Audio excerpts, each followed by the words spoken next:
Dragi gledalci, drage gledalke, lepo pozdravljeni. Spet sem z vami Lučka Zorko v oddaji Splet besed, ki jo pripravljava skupaj z Mikom Murska Sobota. In danes je z mano v studiu, se pravi na domačem kavču, Lea V. Golub. Sama jo poznam najprej iz uredniških voda in tudi slovenističnih, je pa napisala letos oziroma bo izdala tudi svoje prvo avtorsko delo, in sicer pravljico Zajček Rajko in Mega medvedek. Lea, pozdravljena, kako si kaj? Pozdravljena, Lučka. Najprej hvala za povabilo. Z malo treme, ampak odlično, hvala. Kaj počneš v teh časih zdaj, ki nekako, ne vem, si optimistična, glede pomladi, glede situacije? Glede na projekt, ki sem se ga lotila v tem času, se pravi izdajo pravljice, bi me verjetno prav gotovo večina označila kot zelo optimistično, da si upaš v takih časih nastopiti z neko novo zadevo. Tako da jaz sem zmeraj optimistična in hkrati dovolj trmasta, da stremim za svojimi cilji in jih skušam doseči. No, super, super. Lea, jaz bom zdaj malo gledalcem pač prebrala nekaj kratkih recimo besed o tebi, toliko, da si naslikajo pač eno predstavo o tem, kdo si in kaj si, potem bova pa rekli kakšno o tvoji zgodbici, o ilustracijah in pa še seveda o čem drugem zanimivem, kar se tiče književnosti in jezika. Tako da moja gostja se je rodila leta 1992 v Murski Soboti, otroštvo in mladostništvo je preživela v Lipovcih in Bratoncih, zadnja 3 leta pa živi v Mariboru. Po izobrazbi je magistrica profesorica slovenskega jezika in književnosti in magistrica profesorica pedagogike. Do nedavnega je bila zaposlena v izobraževanju odraslih, sedaj pa izvaja nadomeščanje kot učiteljica slovenščine na osnovni šoli Polzela. Aktivna je na več področjih, se pravi kot lektorica, urednica in izvajalka učne pomoči. Kot lektorica in urednica priložnostno sodeluje z založbo Cajt, kjer jim tudi pomaga pri predstavitvah novih knjig in ustvarjanju knjižnega programa. V študentskih letih pa je bila aktivna pri projektu Medgeneracijsko branje, ki ga izvaja Društvo Bralna značka Slovenije. Svoj ljubezen do materinščine kaže na vseh področjih, posebno vrednost pa ji predstavljata prekmurščina in Prekmurje. V družbi ljudi deluje energično in navdihujoče, kar bomo seveda videli tudi danes. Odločnost in trma pa jo pripeljata do skoraj vsakega cilja, saj je pripravljena garati, dokler ne doseže želenega. Uživa pa predvsem v adrenalinskih stvareh, se pravi obožuje letenje in hitre avtomobile. Je velika ljubiteljica knjig in tudi lastnica obsežne zbirke Malih princev v več jezikih, ki jih navadno prinese s potovanj. Lea, mislim, da si ti kar imava kar dosti iztočnic za pogovor, bi pa seveda na začetku tudi moj prvi pač motiv, da te povabim v našo oddajo, je seveda tvoje avtorsko delo, in sicer gre za pravljico Zajček Rajko in Mega medvedek. Zdaj sem tudi na Facebooku si recimo za to pravljico zelo aktivna, saj ima pač eno zanimivo ozadje izdaje, o čemer bova tudi kasneje nekaj povedali. Zdaj bi te pa mogoče prosila, da nam čisto na kratko mogoče poveš eno čisto tako kratko vsebinico, toliko, da samo vidimo, kdo je pravzaprav zajček, kdo je medvedek in da bova potem imeli neko iztočnico, da razpleteva debato o tvoji slikanici. Tako da te prosim pač, da nam na kratko poveš vsebino.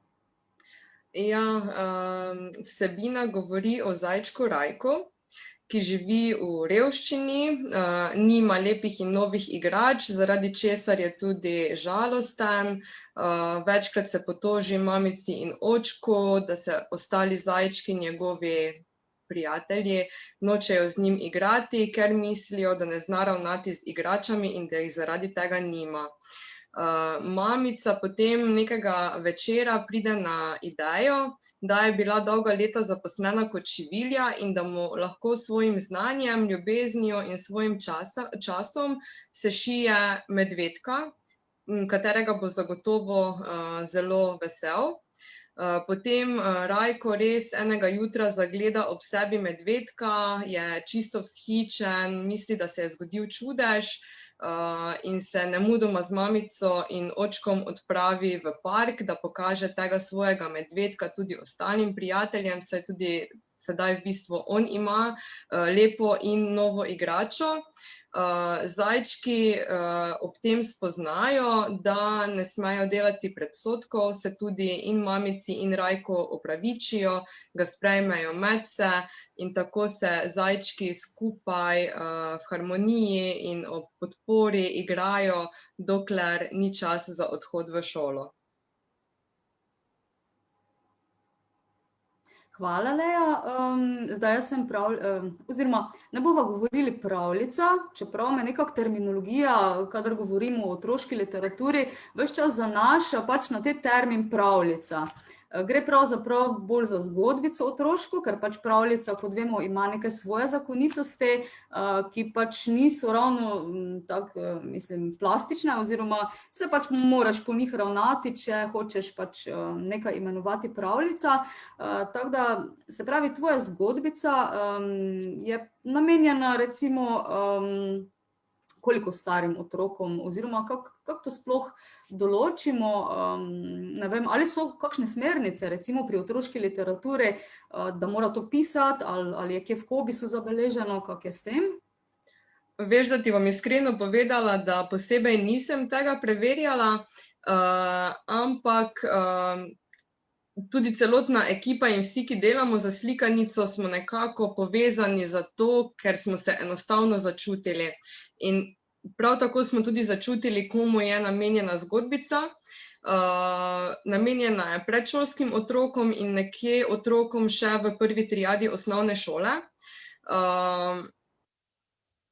Pač tistim najmlajšim beremo starši, več ali manj, in je skorajda vseeno, kakšne pravljice, kakšne zgodbice, pesmice, karkoli jim beremo, potem, ker bo izšla kot slikanica, se pravi, v zgodbici so čudovite ilustracije, je potem namenjena tudi tam otrokom, ki še ne berejo in listajo, gledajo ilustracije, potem pa tudi že v prvi triadi otrokom, ki že sami znajo prebrati krajše zgodbice. Zgodbica ni zelo obsežna, gre za približno 20 strani z zelo malo teksta. In to smo tudi prilagodili tej ciljni publiki, se pravi, da bralci, ki že znajo brati, tisti otroci, ki vstopijo v osnovno šolo, lahko sami preberejo zgodbico. Zato smo izbrali velike tiskane črke, malenkost večjo pisavo, se pravi, da lahko beremo tako starši najmlajšim, da lahko najmlajši tudi sami listajo in gledajo ilustracije, ter da lahko potem že tisti, ki so opismenjeni, sami preberejo zgodbico. Ja, saj dejansko je mogoče z krajšimi zgodbicami malo lažje, ker recimo tudi tisti malo starejši, ki se učijo brati, tudi recimo znova pridejo spet na krajše zgodbice, ko berejo sami, ne. Zdaj bolj problematične so tiste daljše, ne vem, sama sem enkrat tudi napisala zgodbico, ki je dolga, ampak ja, dejansko sem potem res imela probleme z pač bralstvom, ker je bila enostavno predolga, za tiste, ki pa bi jo lahko brali, pa je bila še preotročja, ne. Tako da pri otroški literaturi moraš tudi imeti kar en lep posluh za recimo za to, kako boš nekaj plasiral pač bralcem, ki jih želiš nagovoriti. Zdaj tvoja zgodbica ima pa tudi še eno pač vrednost, tudi verjetno za odrasle. In pač te bom pobarala malo glede tega spremnega zapisa, ki se glasi: Vsem mamam nekdanje Mure. Pa te prosim, da nam pač malo razložiš ozadje oziroma tisto realno ozadje, na podlagi katerega je pravzaprav tema za zgodbico sploh prišla do ubeseditve. Ja, za to posvetilo sem se odločila čisto na koncu, ko sem bila že odločena, da bom zgodbico izdala. Napisala sem jo namreč že leta 2013, ko sem bila še študentka pedagogike in slovenščine na Filozofski fakulteti v Mariboru, in sicer v okviru predšolske pedagogike, kjer smo za nalogo dobili napisati zgodbico za otroke, ki bo tako poučna kot zanimiva, v glavnem z vsemi zakonitostmi. In je ta zgodbica takrat bila izbrana za najboljšo. Če ne bi bila izbrana za najboljšo, verjetno niti ne bi razmišljala o izdaji.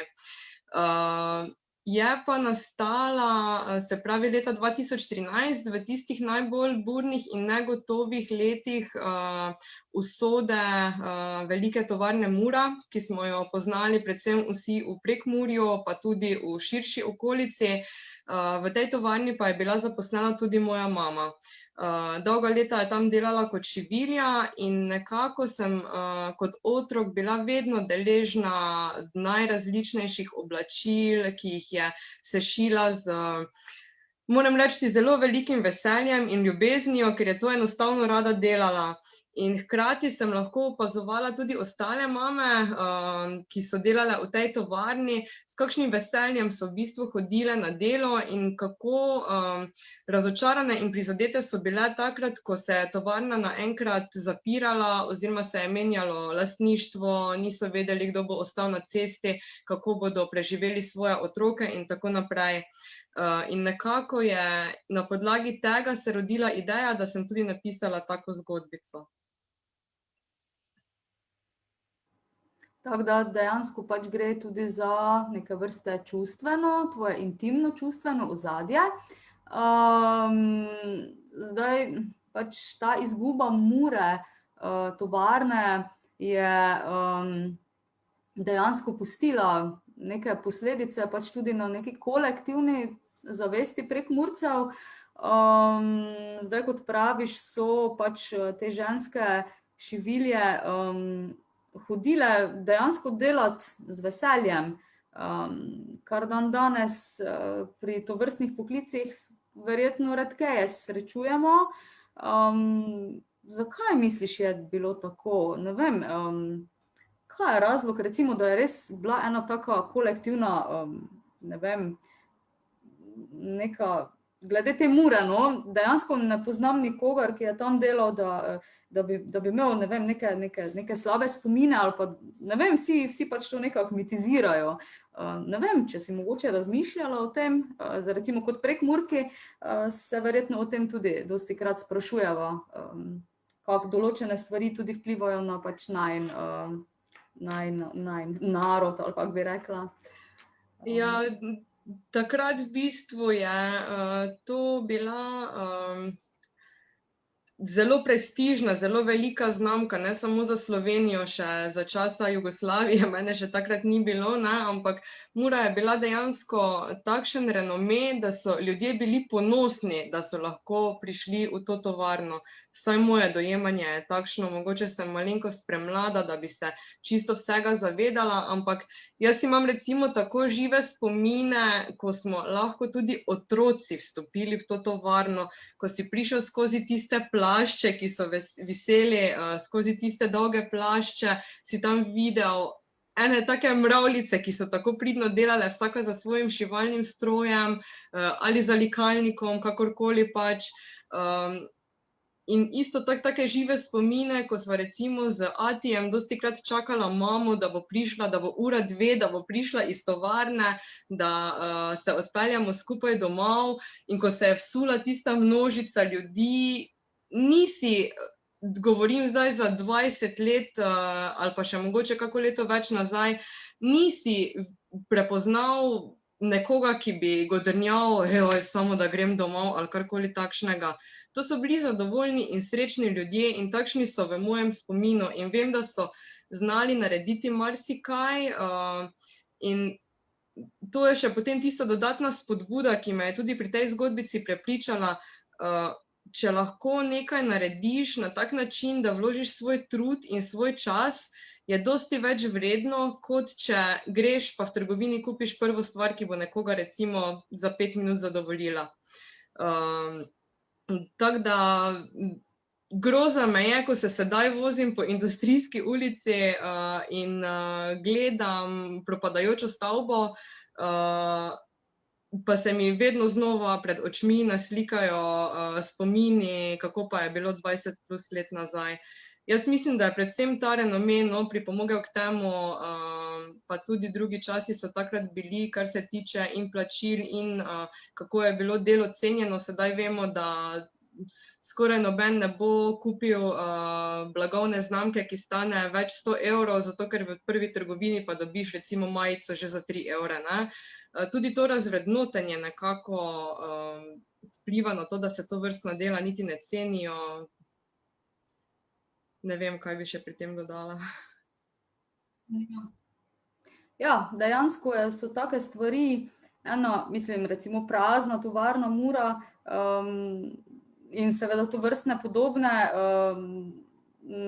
podobni objekti so ena taka odprta rana pokrajine in pač ravno iz tega razloga se mi zdi tudi pomembno, da se take reči recimo ubesedijo, da jih damo na papir, da ostanejo, da recimo, da jih imamo nekje in pa tudi seveda, da te zgodbe o tem, da o tem govorimo tudi svojim otrokom, prihodnjim generacijam, ker recimo, ne vem, sedanje generacije so dostikrat zelo prikrajšane tudi za našo osebno zgodovino, se pravi za zgodovino staršev, za zgodovino svoje družine, ker se dejansko vedno pač manj imamo časa, da se pogovarjamo, vedno smo bolj nekje drugje, v neki multimediji, z nekih krožkih, z vrstniki in dejansko so mlajše generacije prikrajšane za zgodbe, ki so jih doživljali njihovi starši, njihovi dedki, babice,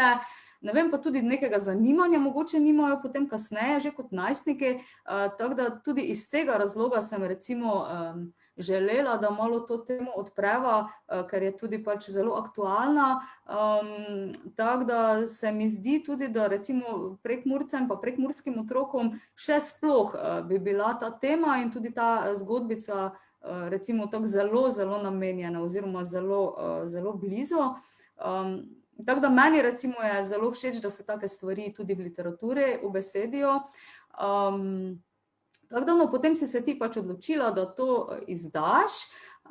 No, zdaj pa mi mogoče malo, recimo, slikanica oziroma zgodbica ni samo delo pisca, ampak je tudi delo ilustratorja. Se pravi, pač literatura za otroke nekako po nekem defaultu pričakujemo, da bo vsebovala tudi slikovno gradivo, se pravi ilustracije. Pa bi te lepo prosila, da nam predstaviš ilustratorko oziroma vajino navezo, kako sta delali, kako to poteka in seveda bomo potem tudi malo pokazali en vzorčni primer. Ja, z ilustratorko se prej nisva poznali. Jaz sem v bistvu iskala ilustratorko, sem spraševala pri prijateljicah in tako me je prijateljica Maja napotila do Tine Branšperger, ki je postala ilustratorka.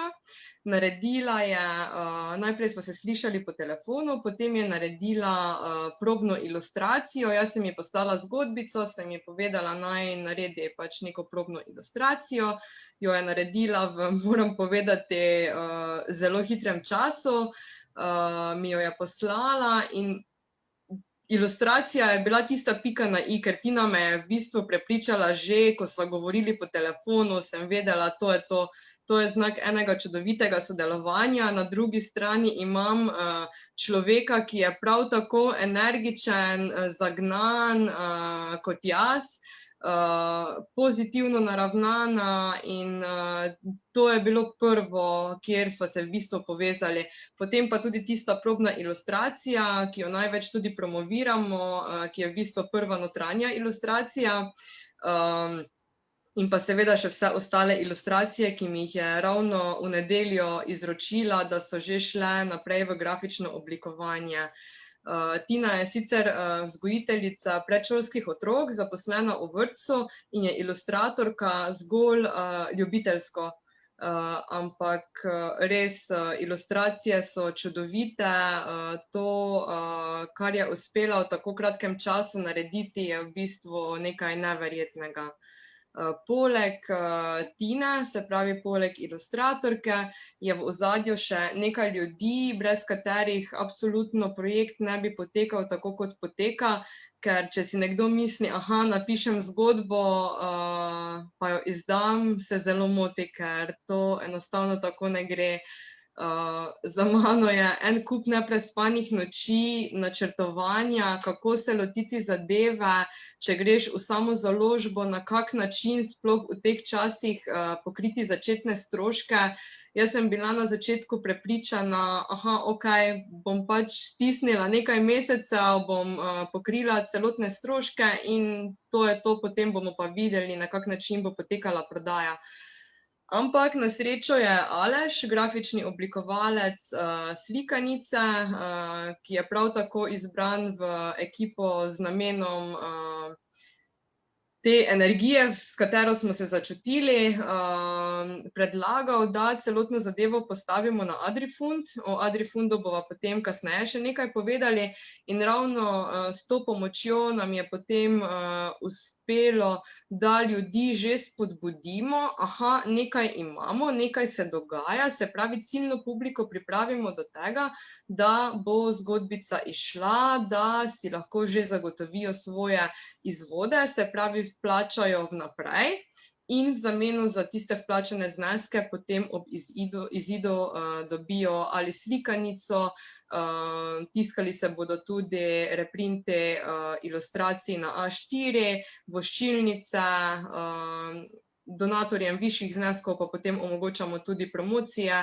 in pa navedbo v slikanici, da so nas podprli. Zelo pomembna oseba je tudi urednica in lektorica. Prej si omenila, ko si me predstavila, da sem tudi lektorica in da sem magistrica, profesorica slovenskega jezika in književnosti. To se bo zdaj verjetno nekomu zdelo zelo hecno, zakaj profesorica slovenščine in lektorica potrebuje še lektorja. Enostavno zato, ker ko sam napišeš neko besedilo in ga veš že dobesedno do pike na pamet, potem sam za sabo ne opaziš tistih napak, ki jih delamo vsi. To lahko midve obedve prikimava. Zato sem se odločila za svojo bivšo sodelavko Katarino, ki je imela to čast, da je med prvimi tudi prebrala zgodbico, ker se mi enkrat slučajno med pavzo omenila, da sem pač napisala zgodbico, če bi jo želela prebrati s svojima hčerama. Oni dve pa sta bili čisto navdušeni, takrat sta bili stari 5 in 6 let. In je rekla, ja, punca mi je všeč, naredi ti to tako, da boš dobila še ilustratorja in vse naprej, moraš to izdati. Tako da sem že v začetku tudi njej zaupala, potem to odgovornost, ti boš urednica, določila boš, kateri tekst pride na katero stran, da se potem zna ravnati tudi ilustrator in pa seveda absolutno boš popravila vse napake, ki so morda ostale v besedilo.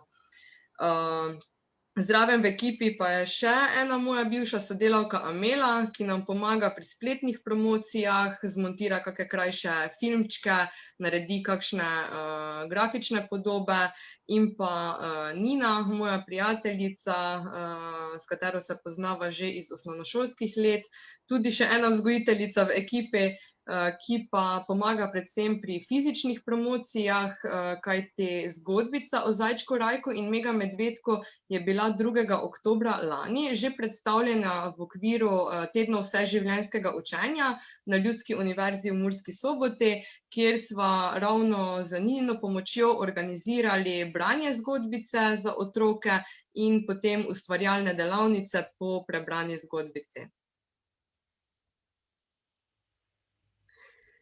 Ja, mislim, da je ta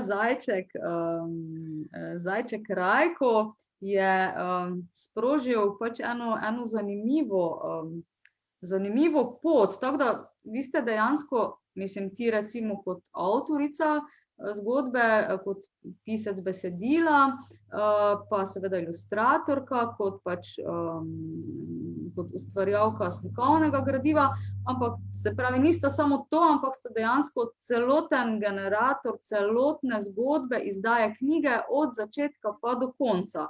Tako da sta dejansko tudi, ne vem, vi ste recimo cel projekt speljali, kot bi ga speljala recimo neka založba. Zdaj to je kar enega dela, kar enega znanja, ne vem, mislim, jaz osebno si nekako sicer sem delala tudi že kot v založništvu, ampak pač se zavedam, kakšna dolga pot je to. In pač, da so z namenom, pač tudi obstajajo založbe, da ta del recimo prevzamejo. Tako da, ne vem, res se mi zdi, da založništvo oziroma da avtorji morajo ubirati res take zahtevne poti, da pridejo njihova dela sploh pravzaprav do bralcev. Kako to? Mislim, imamo premalo založb ali kaj se dogaja, recimo, da moramo avtorji take stvari potem prevzemati nase, recimo, ne? Jaz sem se za samo založništvo odločila v prvi vrsti zato, ker sem si potem lahko izbrala ekipo, s katero sem se dejansko začutila. V okviru založbe nimaš toliko prostih rok, kar se tiče urednika, lektorja, grafičnega oblikovanja in vsega ostalega, kar spada zraven. Sem pa vstopila v to z zavedanjem, da to za mene pomeni, kot sem rekla, dosti neprespanih noči in dodatnega dela. Ampak ker sem že v preteklosti bila seznanjena z uredniškim delom in ker, kot sem v začetku omenila, za mene ni ovire, ni zidu, ki ga ne bi mogla preplezati, sem se odločila, daj poskusi še s tem. Pa konec koncev, če pa ne bo šlo skozi, bo pa ena življenjska izkušnja več. In ravno zaradi tega, ker sem lahko izbrala ekipo, ki je meni čisto odgovarjala, ekipo, ki je ažurna, ne bom zdaj rekla, da ravno ob 3 ponoči, ker takrat samo jaz ne spim, pa si načrtujem take stvari, ampak ogromno idej imajo, ogromno idej dajo naprej, od tistega Adrifunda do, ko smo snemali predstavitveni video, ki je zagotovo pripomogel k temu, da smo dosegli neko prepoznavnost, so bili vsi takoj za, ja, v redu, se dobimo v nedeljo popoldne, pa bomo posnemali video, napiši scenarij. In potem sem se še prvič v življenju lotila pisanja scenarija, ki ga nikoli prej nisem naredila in ga verjetno, če bi izdajala pri založbi, tudi ne bi nikoli naredila. In na koncu je izpadlo, da je tisti scenarij bil super, smo v nedeljo z Nino, Tino in mano in seveda snemalcem posneli naš del, potem v ponedeljek pa še z Alešem in Katarino in v torek z Amelo, tako da smo potem na koncu dobili še ta predstavitveni video, ki nas je dejansko promoviral oziroma predstavil, kaj se bo s slikanico in celotnim projektom dogajalo. Tako da, ja, načrtovanje, se pravi promocija v ozadju je drugače delo založb, tudi po knjižnicah pa načrtovanje predstavitev, ampak s predstavitvami je trenutno taki negotovi čas, da ne vemo, kako bo z druženji, z ukrepi in tako naprej, tako da glede tega niti nimamo še nekih idej, na kak način bomo vse skupaj izpeljali, vsekakor pa bomo, če ne bo šlo letos, bo pa šlo nekoč. Facebook stran Zajček Rajko in Mega Medvedek pa v celoti v bistvu upravljam jaz, kar pomeni, da vsakodnevno poskrbim za objave, se pravi, da smo še vedno aktualni, da se nekaj dogaja neprestalno, si jih načrtujem ponavadi vnaprej, ampak tudi to so stvari, ki vzamejo ogromno časa, premisliti moraš, kaj boš kateri dan objavil, s čim moraš ljudi informirati, na kak način pač jim zadevo pobližje predstaviti, približati, da se potem tudi odzovejo na vse skupaj, ne. Tako da, ja, res ogromno dela in še enkrat ogromno neprespanih noči. Ja, saj to dejansko več ni, to več niti ni založništvo, se pravi, to, ko praviš, glede te promocije, ampak je že pravzaprav, ne vem, trženje oziroma že en čist drug del, recimo, tega posla, za katerega recimo avtorji, kot sem na primer sama, niti ne vemo, kako se ga lotiti, kako to sploh poteka, ker recimo avtorji, ki izdajo pač svoje delo pri določeni založbi, ga zgolj napišejo, ga pošljejo in potem pač kot avtorji tudi stojijo za njim oziroma ga predstavljajo javno. Zdaj vi pa ste dejansko tudi pač morali aktivirati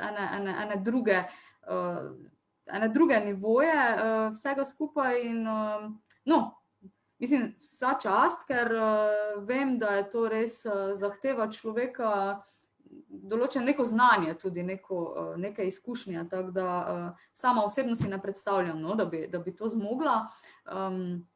Tako da je pa tudi zanimivo, ne vem, se ti ne zdi, da recimo neka zgodba, kot je na primer zdaj tvoj zajček, Rajko in pač ta njegov Mega Medvedek, ki mu ga je sešila mama, da preprosto ene zgodbe nekako potegnejo za sabo pač, ne vem, celoto dogajanja oziroma da nekako potem krojijo celo našo usodo.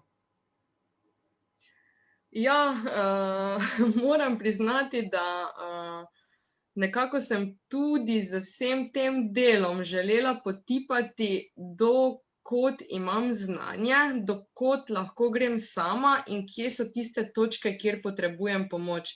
Vsekakor tu poudarjam, ne znam vsega narediti sama, daleč od tega.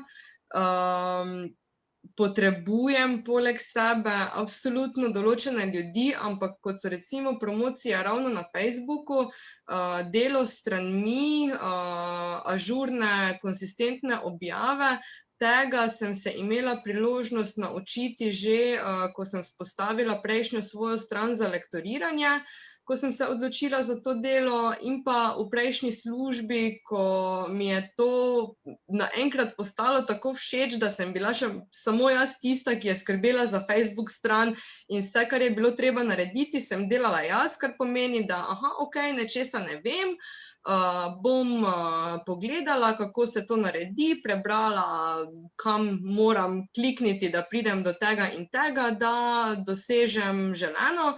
In zato sem predvsem tudi prevzela toliko dela nase, da si malenkost, bom rekla, pripravljam teren za v prihodnje, ko se bo moje nadomeščanje na delovnem mestu zaključilo, kaj je tisto, s čimer se dejansko lahko preživljam, kar lahko delam in še hkrati v tem tudi uživam, da ni zdaj to zgolj neka služba zaradi zaslužka in pač, da preživiš mesec, ampak da je nekaj, kar si dejansko želiš početi, kar rad delaš in da si v bistvu že izboljšaš te kvalitete in nadgradiš svoje znanje, da potem lahko pač normalno funkcioniraš vsakodnevno. Ja, Leja, glej, mislim, dejansko, dobro, ti si tudi imaš neke uredniške pač izkušnje že od prej, ampak vseeno, mislim, jaz osebno recimo bi te takoj najela za promocijo svoje knjige, ker dejansko obstajajo ljudje, ki pač znajo iz zgodbe narediti pač nekaj več, no.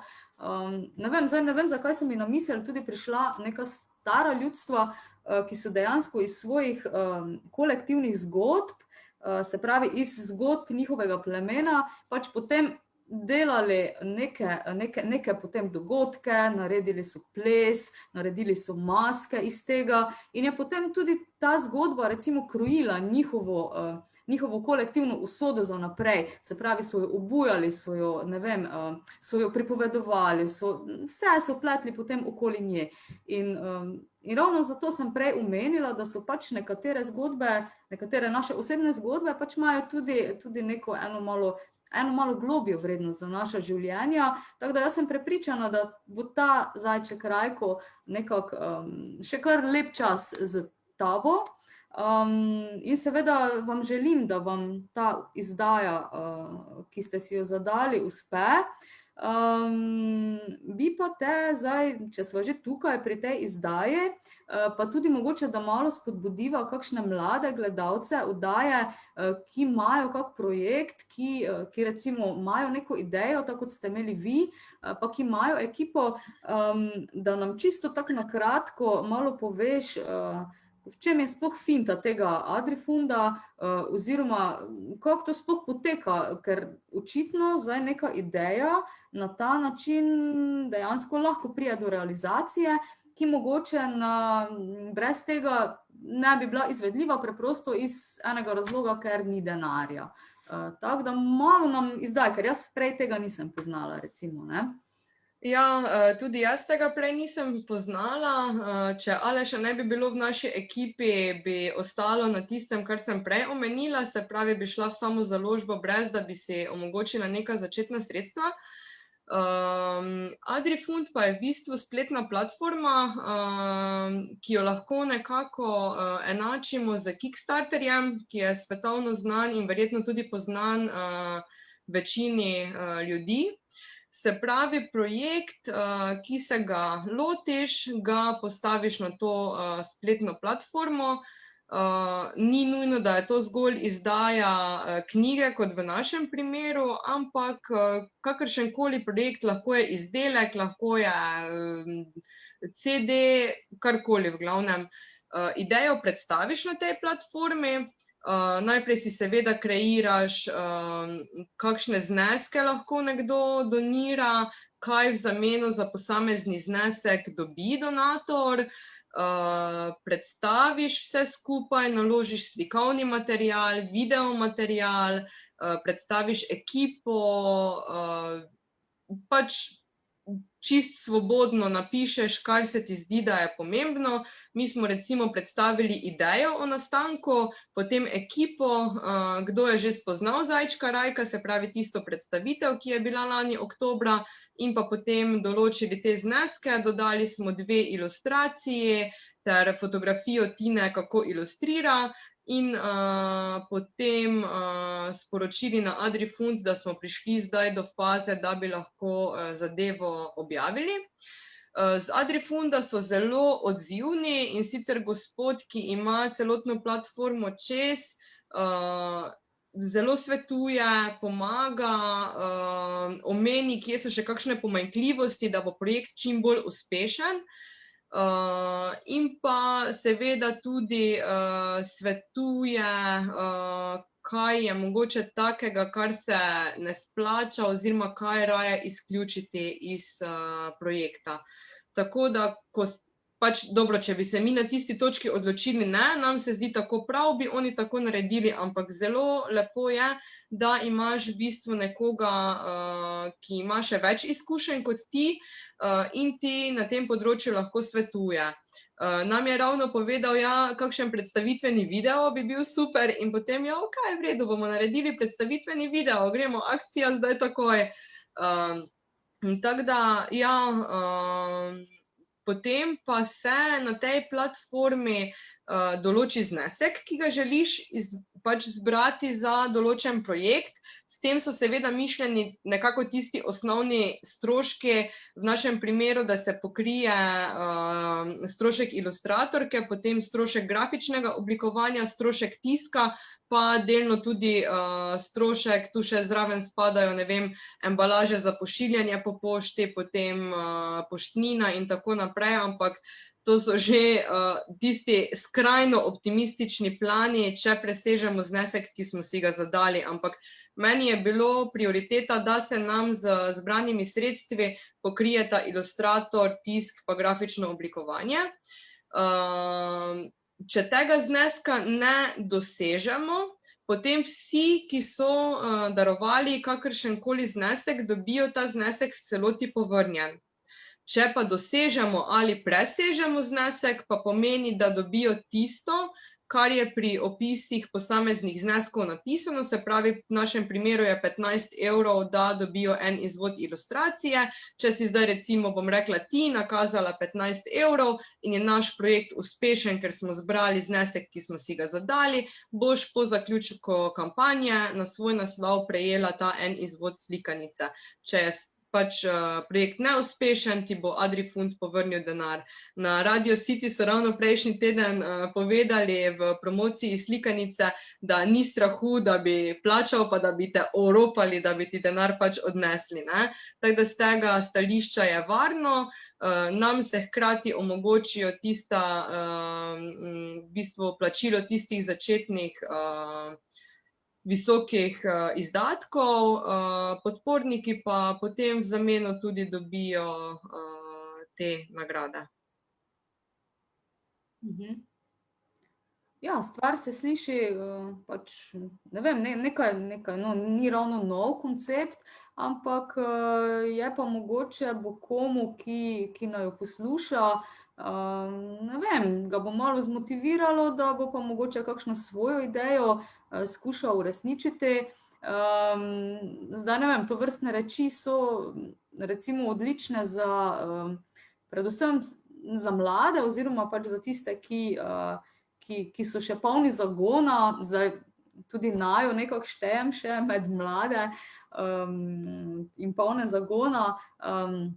Tako da, no, hvala, da si nam malo predstavila pač ta vaš način oziroma pač ta Adrifund. Zdaj mislim, da gledalci si se lahko tudi še malo bolj pozanimajo, lahko si seveda tudi ogledajo vašo stran na Adrifundu in seveda fundirajo kak fund, ne, pa vas malo podprejo. Zdaj, jaz se slikanice veselim. Leja, sva sploh predstavili ilustracije, ali je meni zdaj ušlo iz glave? Nismo jih pokazali, tako da lahko sedaj pokažemo, ja. Pa bom povedala še nekaj besed o teh ilustracijah. Ja, dobro, da si se spomnila. Ta ilustracija, ki je sedaj prikazana, je naša, bom rekla, najbolj znana ilustracija, sicer ni naslovnica, ker glede naslovnice smo se zelo dolgo pogajali, kakšna bo, in bo še malo nekaj časa ostala skrivnost. To pa je v bistvu ilustracija, ki se nahaja na prvi strani besedila. In s to ilustracijo smo začeli celotno promocijo, se pravi, ko se je projekt Zajček, Rajko in Mega medvedek začel, je to bila prva ilustracija, ki smo jo publiki predstavili. In to je tudi ilustracija, ki jo je Tina prvo narisala, se pravi tista, ki me je prepričala, da Tina bo ilustratorka moje zgodbice. Potem, če lahko prosim za naslednjo ilustracijo. Tukaj so zajčki v parku, ki se igrajo, to so Rajkovi prijatelji še v tisti fazi, ko se nočejo igrati z njim in mu nočejo posoditi svojih igrač. Tukaj bi izpostavila zelo korektno sodelovanje tudi z nogometno šolo Mura in nogometnim društvom Beltinci. In sicer Tina si je zaželela, da če se že igrajo v parku, pa jih dajmo obleči v drese prekmurskih nogometnih klubov, kar bo verjetno tudi zanimivo za marsikaterega fantka, bom rekla, Ampak ona je imela zgolj idejo, da jih bo oblekla v Murine drese, ampak potem pa sem jaz rekla, Tina, žal odpade, ker jaz pa prihajam iz tistih časov, ko smo še navijali za Potrošnik, se pravi za Beltince, in ker sem iz občine Beltinci v bistvu, ne bo šlo, da bodo oblečeni samo v Murine drese, tako da tukaj bova risali črno-bele in rumeno-modre, ni druge rešitve.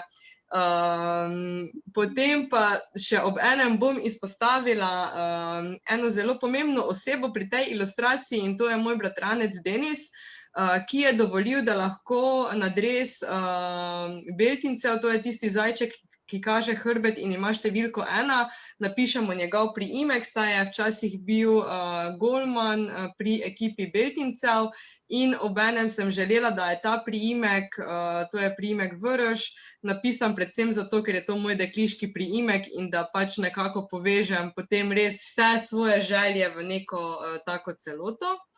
Oba dva kluba sta zelo pozdravila našo idejo in sta tudi dovolila uporabo nogometnih grbov, ker to pa je še potem še ena zadeva, pri kateri moraš biti pazljiv, ne moreš uporabiti nekih logotipov, brez da bi dobil soglasje lastnikov logotipov.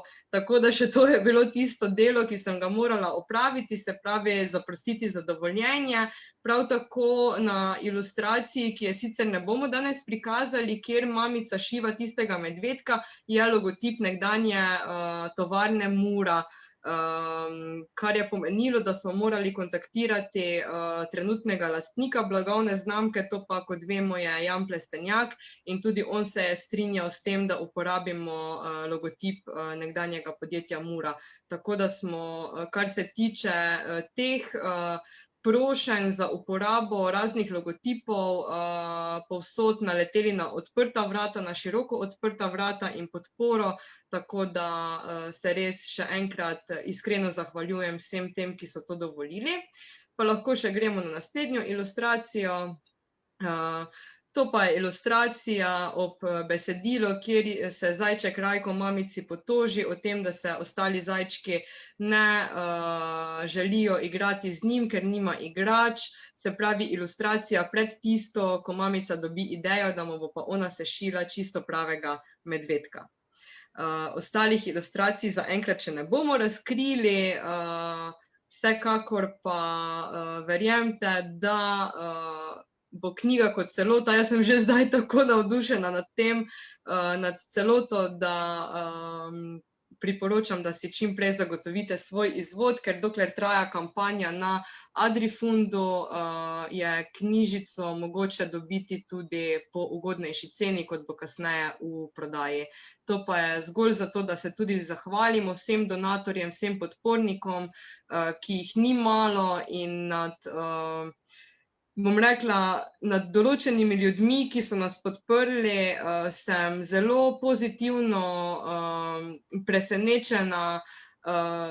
Ob določenih sploh ne morem verjeti, kakšne zneske so pripravljeni nakazati, kakšna sporočila pošljajo, kakšna podpora je to, kot je v bistvu, da vedeti, da te ljudje dejansko podpirajo, da ni v ozadju neke favšije, kot smo to predvsem vajeni, da so ponosni in veseli, ne vem, recimo, da ti nekdo pove, da ja, moja sošolka iz osnovne šole bo pa izdala knjižico, normalno, da niti ne razmišljam o tem, da ne bi podprla takega projekta, no.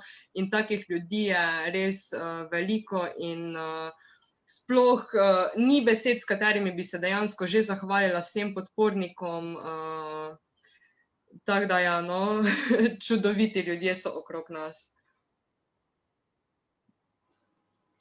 Zdaj, mislim, da tudi recimo sama vsebina nečesa, se pravi recimo zgodbice za otroke, ki nosi neko etično sporočilo, ki nas pač uči oziroma nam predstavi neko situacijo, v kateri pač pride do izraza neka človečnost, pač nekaj dobrega, nekaj lepega, da že ta sama vsebina nekako dejansko vpliva na ljudi.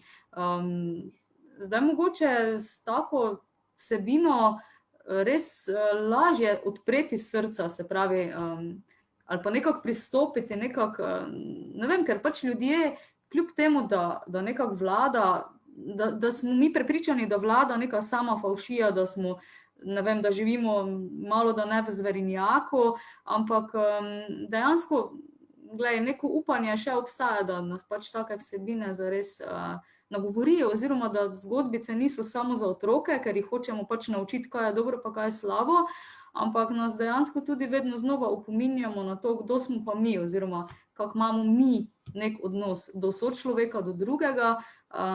Tako da to je še ena dodana vrednost te otroške literature, da dejansko ni pisana samo za otroke, oziroma je pisana za otroke, se pravi za otroke v nas. Ker itak vemo, da ima pač vsak od nas v sebi nekega otroka, tako da mislim, da je ta zgodba pač tudi en lep navdih, no, da ne bomo cele dneve poslušali samo o slabih rečeh. Tako da, Lea, tudi zato nekako sem te opazila med vsemi temi objavami, ker se mi je zdelo vse skupaj tak en lep žarek upanja mogoče tudi za vse nas v teh časih, ki pač za nas niso bili ravno rožnati, ne. Tako da res hvala, da si se odzvala, da si prišla, in seveda Rajku želim čimprejšnjo utelešenje in da knjiga seveda zajadra med bralce in da ta zgodba pride do čim večjega števila ljudi, in pač ne samo zaradi tvojega osebnega uspeha, ampak ker se mi pač zdi pomembno, da taki projekti potem na koncu, se pravi, se realizirajo. Zdaj, ostalo nama je še tako enih 10-15 minut, bom te pa malo še pobarala o prekmurščini, ker pač vem, da si zelo zavedna Prekmurka in ker sva obe Prekmurki in ker vseeno pač ne moreva mimo tega, pa te bom mogoče malo konkretno vprašala, ker pač vem, da imaš zelo rada pač to naše narečje. Kako se ti zdi, koliko je sploh zastopano naše narečje v recimo književnosti, in zdaj recimo imaš neke tudi uredniške izkušnje, se ti zdi, da prekmurščina postaja tudi zanimiva kot nek jezik književnosti? Ja, zelo imam rada prekmurščino, drži. Ogromno mi pomeni, tudi v diplomskem in magistrskem delu, kot študentka sem raziskovala Števana Kujara, svojega rojaka iz Bratonec, in sicer njegove zapise folklornega slavstva. Dobro, okej, diplomska naloga je bila še nekako bolj površinska, magistrska potem bolj poglobljena in že takrat sem cele dneve v bistvu preživela v knjižnici v Murski Soboti, kjer sem listala časopis iz leta 1910, 1915, pregledovala vse te objave tega folklornega slavstva, ki je seveda takrat brez dileme bil pisan v prekmurščini. Je tudi danes prisotne veliko prekmurske literature, se mi zdi, da kakorkoli, da smo nekako za preostali del Slovenije označeni kot da zaostajamo za njimi, da je dosti nižji standard, da ne govorimo slovensko, da smo nekako označeni, bom rekla, nižje kot vsi ostali, se pa vseeno dviguje ta zavest, predvsem po moje tudi zahvaljujoč literaturi, ki se piše v prekmurskem jeziku. Pri prekmurščini je težko. Jaz, ko sem bila urednica pri založbi Cajt pesniške zbirke Kuća moje matere, avtorja Branka Pintariča, pri nama je bil predvsem en problem, ker on je z Goričkega, jaz pa sem iz Bratonec, ne, kar pomeni, da obadva sva Prekmurca, ampak vsak govori v bistvu svoje narečje prekmurščine. In tukaj so že tisti prvi problemi.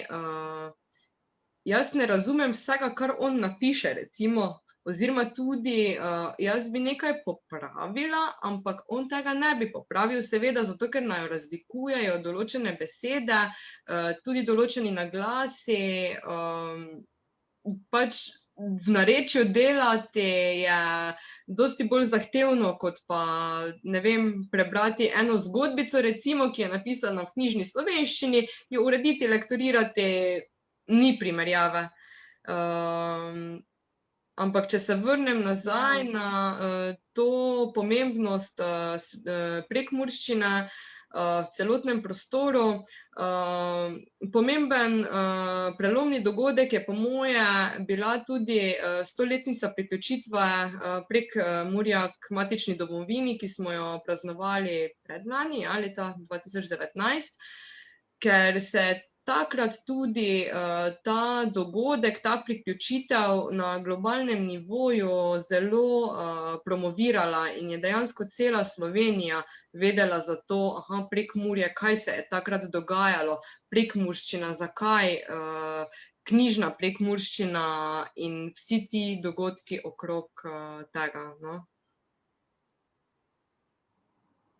Ja, saj jaz sem večkrat razmišljala, zakaj smo pravzaprav Prekmurci tako nekako malo bolj, mislim, lahko rečem ponosni na svoje poreklo in seveda na svoj, bom rekla zdaj, jezik. Dobro, tega zdaj ne bova odpirali, jezik, narečje, pač dajva nekako v en kolektivni pretres. Sem pa pač malo tako odprla to temo, sicer lahko bi o tem debatirali v nedogled, sem te pa pač malo pobarala. Se mi pa zdi recimo dobra ideja, če Leja, nameravaš nadaljevati svoj avtorski opus še naprej?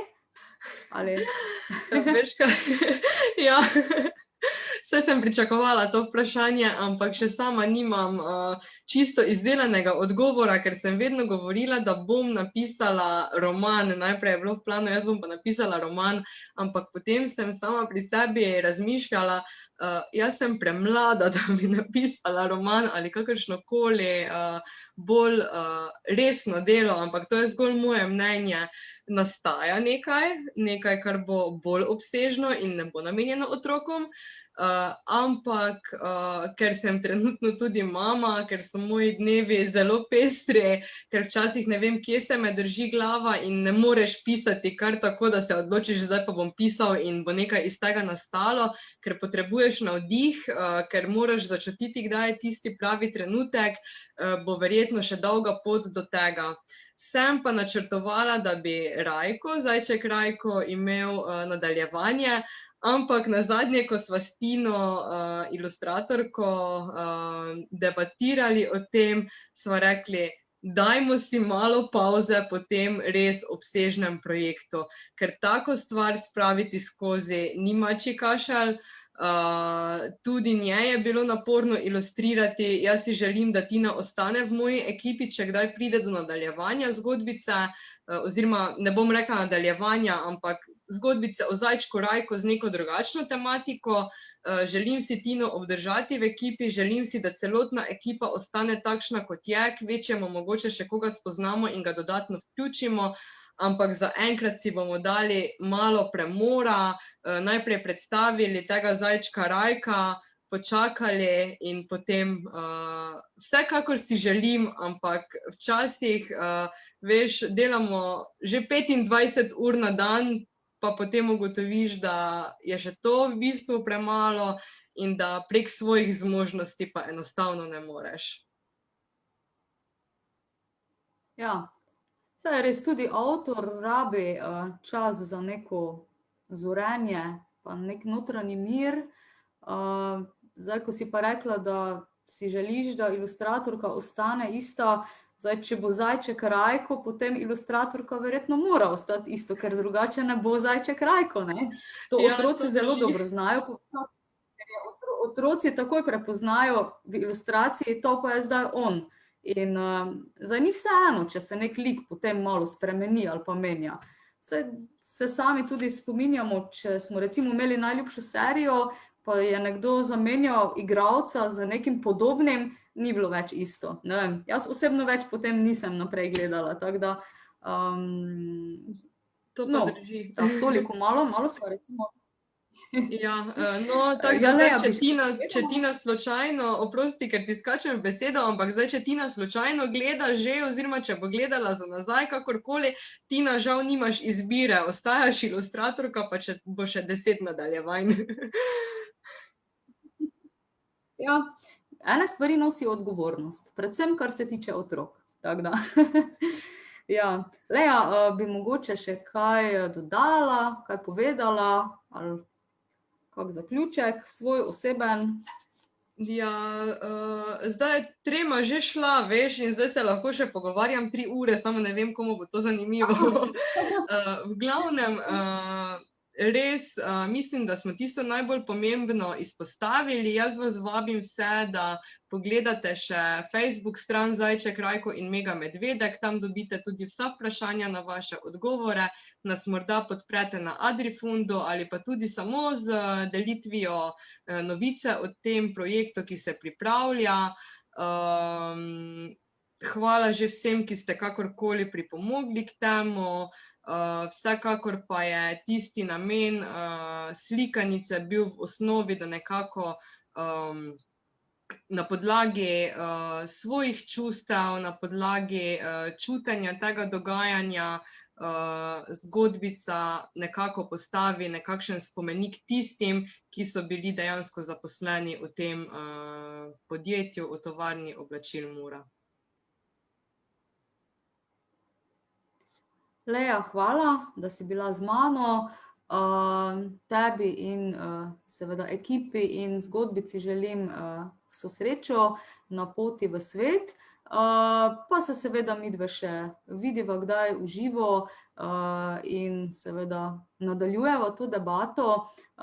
Poslušalci, seveda gledalci lahko tudi kaj komentirajo, kot si rekla, lahko naju kaj vprašajo spodaj v komentarjih, pa bova seveda tudi lahko tam tudi nadaljujemo kakšno debato. Tebi pa še enkrat hvala in imej se lepo. Hvala tudi tebi za povabilo, bilo mi je v čast, da sem lahko bila gostja in upam še na kakšno sodelovanje v prihodnosti. Zmenjeno, zagotovo bo. Hvala. Vam, dragi gledalci, ja, hvala, Lea, hvala. Vam, dragi gledalci in gledalke, pa seveda tudi z Lejo želiva prijeten večer. Jaz vas pa vabim, da se nam pridružite spet čez 2 tedna. Nasvidenje.